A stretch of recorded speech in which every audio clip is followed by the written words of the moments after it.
नमस्कार दोस्तों, नमः शिवाय। जीवन ज्योति चैनल में आप सभी का हार्दिक स्वागत करती हूँ। दोस्तों, आज की वीडियो बहुत ही खास, बहुत ही उपयोगी होने वाली है आप सभी लोगों के लिए। उपयोगी इसलिए क्योंकि आज की वीडियो में मैं बात करूंगी पितृपक्ष के विषय में। और पितृपक्ष का एक ऐसा यह समय है 15 दिनों का, जिसमें हम अपने पितरों को प्रसन्न करके उनका आशीर्वाद प्राप्त कर सकते हैं।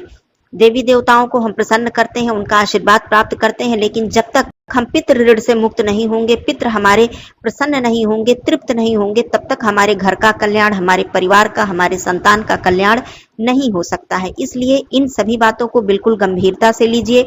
और एक बात यहाँ पर सबसे पहले मैं बता दूं कि यदि आपके घर में पितृपक्ष से संबंधित जो नियम मैं आगे बताने जा रही हूँ, ये सारे नियम नहीं होते आए हैं, तो बिल्कुल इस बात को आप मत मानिएगा कि हमारे बड़े बुजुर्ग इस नियम को नहीं किए हैं तो हम नहीं करेंगे। आप कीजिए, इसी पितृपक्ष से शुरू कीजिए सारे नियम, क्योंकि इसमें कोई भी ऐसी परंपरा को आपको नहीं लेना है जो नहीं होता आया है, अर्थात न जानकारी में नहीं होता आया है या फिर किसी भी कारण से नहीं होता आया है, उससे आपके घर में परेशानियां चल रही हैं, आपके पितृ असंतुष्ट हैं, तो अभी से, आज से, अर्थात अभी इसी पितृपक्ष से आप ये सारे नियम और कार्य करना शुरू कर दीजिए। इसके लिए आप पिछले नियमों को मत देखिए कि नहीं हुआ है तो नहीं करेंगे, इस बात का बिल्कुल ध्यान दीजिएगा। व्रत उपवास में, बाकी पूजा पाठ में हम अपने घर के नियमों को देखते हैं कि जो होता है वही हम करेंगे, लेकिन पितृपक्ष में जो गलतियां होती आई हैं उन गलतियों को अब से सुधार लीजिए। तो इसलिए पहले ही मैं ये बात बता दे रही हूँ। तो चलिए ज्यादा देर न करते हुए वीडियो को आगे बढ़ाते हैं। छोटा सा निवेदन है कि चैनल को सब्सक्राइब कर लीजिएगा। यदि पहली बार है चैनल पे, मेरा वीडियो उपयोगी लग जाए तो इसे लाइक और लोगों में शेयर कर दीजिएगा। कमेंट बॉक्स में नमः शिवाय अवश्य लिखिएगा। दोस्तों, 2024 में पितृपक्ष का प्रारंभ 17 सितंबर से हो रहा है और 2 अक्टूबर तक यह पितृपक्ष चलने वाला है। 2 अक्टूबर को सर्वपितृ अमावस्या मनाई जाएगी। 17 सितंबर को पहला श्राद्ध होगा, जो कि पूर्णिमा का श्राद्ध होगा। तो देखिए, जैसे 15 दिनों का यहाँ पर समझने वाली बात है, 15 दिनों का श्राद्ध होता है प्रतिपदा से लेकर अमावस्या तक।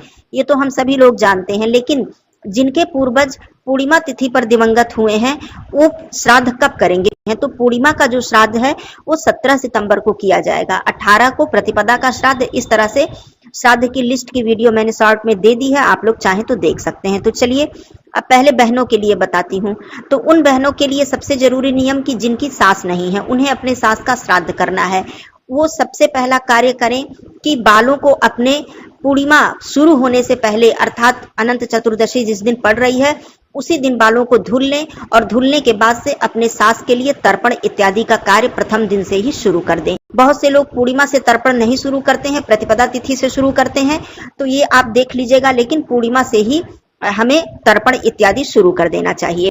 तो बालों को धुल लीजिएगा, सिंदूर लगा लीजिएगा, क्योंकि आपको फिर मात्र नवमी तक सिंदूर नहीं लगाना है, बालों को नहीं धुलना है, इस बात का ध्यान आपको देना है। नई चूड़ियां नहीं पहननी है, पीला सिंदूर बिल्कुल नहीं लगाना है, नए वस्त्र, कोरे वस्त्र नहीं पहनने हैं, नए पत्ते से बिंदी निकालकर नहीं लगानी है, नया कोई भी श्रृंगार का सामग्री आपको प्रयोग नहीं करना है, और वैसे श्रृंगार इत्यादि पितृपक्ष में नहीं करना चाहिए।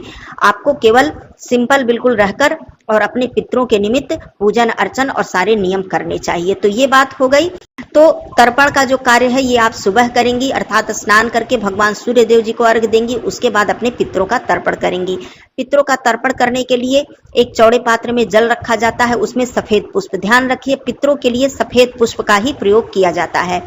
काला तिल डालेंगी, सफेद पुष्प डालेंगी, हाथ में या तो सोने की अंगूठी आप महिला है पहन सकती हैं, और चाहे तो आप कुशा की पवित्री है तो उसे धारण करके अंजुलि से दक्षिण दिशा की तरफ मुख करके अपने पितरों के निमित्त हमें जल देना चाहिए, तर्पण करना चाहिए, जिसे कि बहुत से लोग पानी देना भी कहते हैं। अब बात करती हूँ कि प्रतिदिन आपको क्या नियम करना है। प्रतिदिन यदि हो सके तो लहसुन प्याज का प्रयोग न करें। साफ रसोई में सबसे पहले भोजन तैयार करें, अपनी सास के पसंद का, अपने ससुर, यदि आपके ससुर भी नहीं है, अपने पूर्वजों के पसंद का भोजन बनाएं।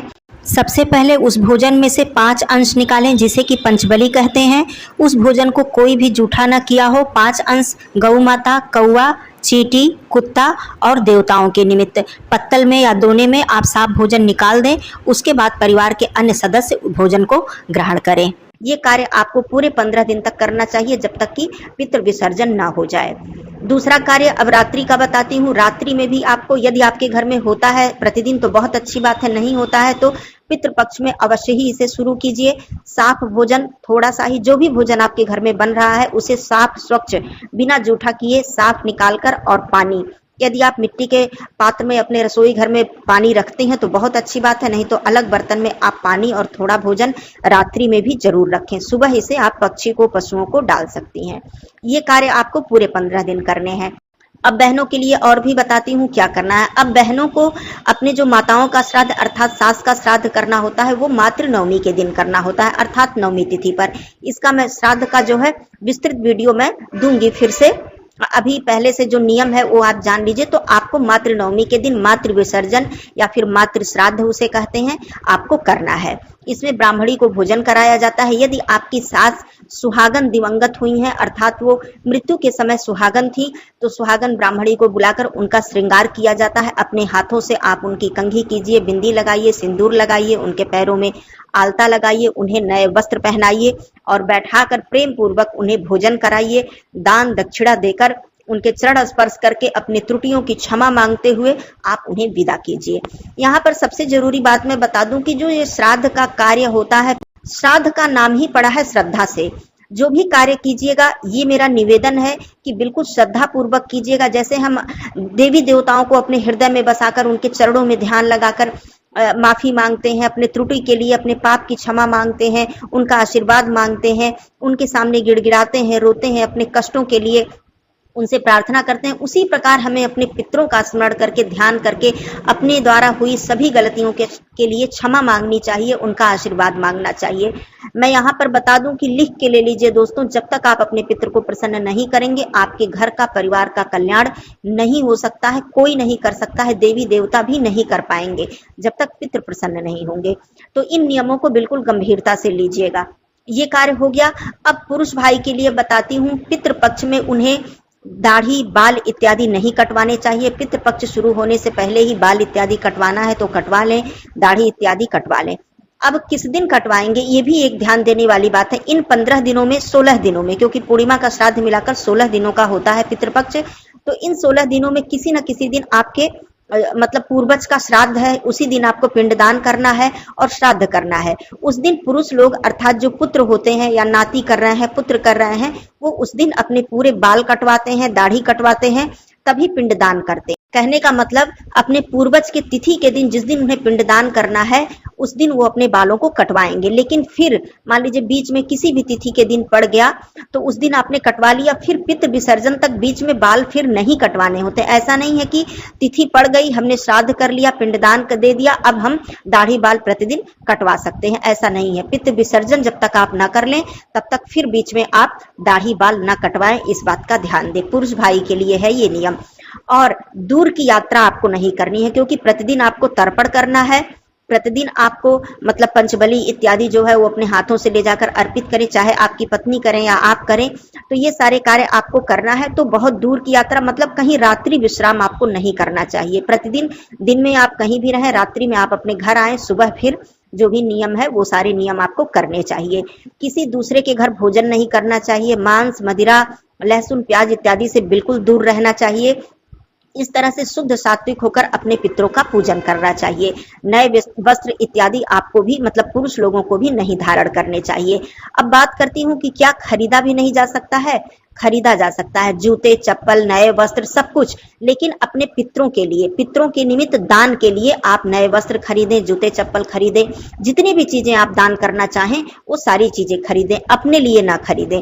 अब जो घर के जो रोजमर्रा के सामान है, जैसे तेल, मसाले, साग सब्जी, ये सारी चीजें खरीदने का कोई भी दोष नहीं है, ये सारी चीजें आप खरीद सकते हैं, लेकिन अपने निमित्त बाकी चीजें आप ना खरीदें। अपने बच्चों को भी नया वस्त्र ना पहनाएं पितृपक्ष में।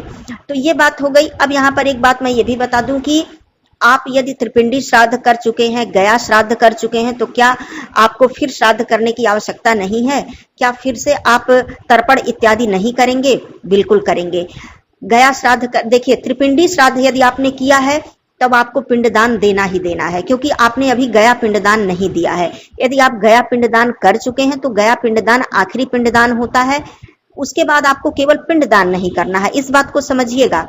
लेकिन आपको तर्पण और श्राद्ध अपने जीवन पर्यंत आपको करना ही करना है। इससे आपके पितृ प्रसन्न होते हैं, संतुष्ट होते हैं और आपके पितृ किसी भी योनि में हो, उन तक वो पिंड, वो भोजन पहुंचता है और वो तृप्त होते हैं, वो जल पहुंचता है। किसी भी योनि में हो, चाहे पशु योनि में हो, चाहे मनुष्य योनि में हो, चाहे उच्च योनि में हो, चाहे नीचे योनि में हो, उन तक वो पिंड पहुंचेगा। आपको ये कार्य करना है, लेकिन केवल गया पिंडदान करने के बाद पिंडदान नहीं करना होता है।